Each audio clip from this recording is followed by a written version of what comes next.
From VOA Learning English, this is the Agriculture Report. The United Nations Environment Program says 200 million Africans go to sleep hungry. That number represents 23% of the population on the continent. A new UN study shows that 8 out of 10 countries facing the worst food shortages are in Africa. Recently, African experts, farmers, and others gathered in Kenya for 2 days of discussion.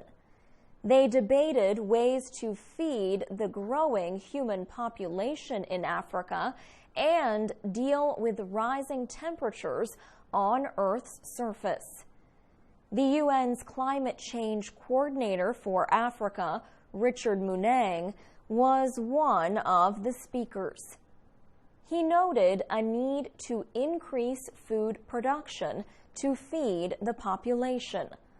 But, he said, it is important to find ways to feed people without destroying forests, rivers, and seas that provide food.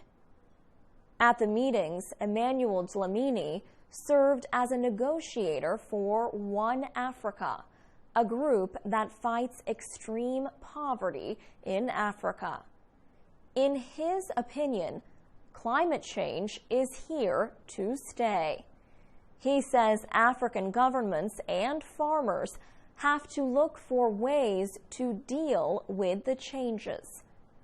Most African countries depend on rain to prepare their farmland and to start growing crops. For the past few years, a lack of rainfall has affected several countries, making their populations dependent on food aid.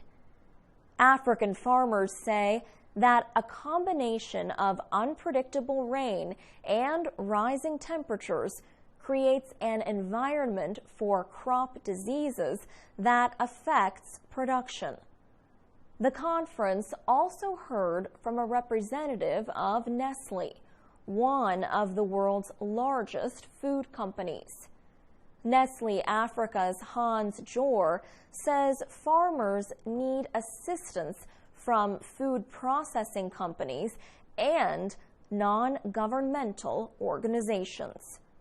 For VOA Learning English, I'm Alex Villarreal.